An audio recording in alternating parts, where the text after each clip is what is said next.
joined now by Eddie Reese, longtime University of Texas swimming coach here at the University of Texas. Eddie, first of all, let's go back to where it all began. You were born in Florida, over in Daytona Beach area. Give me your thoughts about kind of growing up in Florida and being around the water and how that kind of helped resonate swimming with you.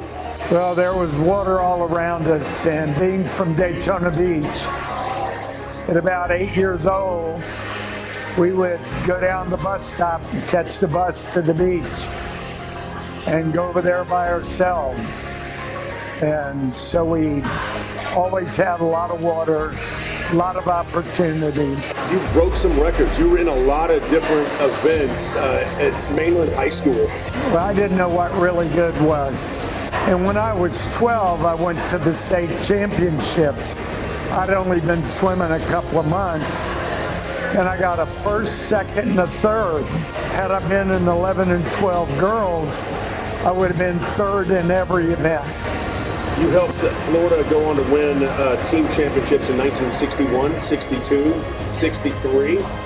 Also a lot of individual awards there as well. Let's talk about some of the individual events. You were in the 200-yard breaststroke, the 200-yard and 400-yard individual medleys, and the 400-yard freestyle relay, and the 400-yard medley relay. That's a lot of events for one swimmer. Yeah, but we didn't know that back then. After you graduated from Florida, you remained in Gainesville as a graduate assistant. Got your master's degree in Florida, 6 seasons from 1967 to 72. How did that mold you and prepare you for Auburn? Well, my swimming coach was Bill Harlan. During that time, he allowed me to run the workouts. I found out by trial and error what worked. That helped more than maybe anything I've done.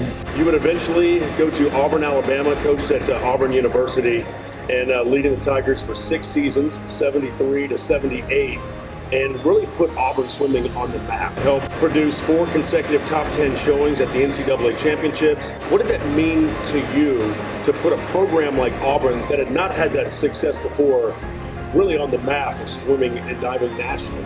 When I went to Auburn, they had never had an individual score in the top 16 at conference. All you have to do is get better yourself, and you can see that because it's up there on the clock. But all they have to do is get better, and they'll beat a lot of people. In 1978, you accepted the University of Texas head coaching position. What a move, and you're still here in 2021. The numbers are incredible. We'll get into that in a moment, but what do you remember about the first year at UT? I learned through my mistakes what to tell every other coach that takes a new job. Don't try to get it all done in 1 year. Get to know the athletes. What do you remember about the Southwest Conference years prior to the Big 12 about swimming and diving here at the University of Texas? Well, when I came in, SMU had won forever. They had great swimmers. They had Olympians. Competition at conference was tough. By year 2, you win the Southwest Conference title. To this day, have won 42 consecutive conference championships. That will never be matched again. Thoughts about that record in itself? SMU was real good. They won their last conference meet my first year here on our deck. And their tradition was to count from 1956, 1957 to the present time. When they started doing that, my team started to leave the deck. And I said, don't you leave this deck. We're going to stay here and listen to it and never listen to it again. And then along comes the Big 12. Thoughts about the landscape change, not only as competition, but maybe even your recruiting has changed a little bit now with a bigger, broader conference. We kind of recruit to every state that's out there and some parts of the international group that's out there. Losing SMU, we dropped a notch in our competition at the conference level. The key, it doesn't matter who you are, how good you are, you've got to get better. And the better you get, the more it takes to get better. Since 1981, 15 national championships here at the University of Texas. The bar is raised so high. How do you continue to motivate these guys when it just becomes so routine to win national championships? We never talk about winning. We talk about what is it going to take you to get better. We have a one-on-one conversation beginning of the year. They have goals, and I tell them what they've got to do to make those goals. I don't worry about winning, but if they don't get better, that bothers me. What's your thoughts about being the head coach of the USA Olympic team a couple of years and also being an assistant coach with them for many other years? What did that mean to you to have that international flavor?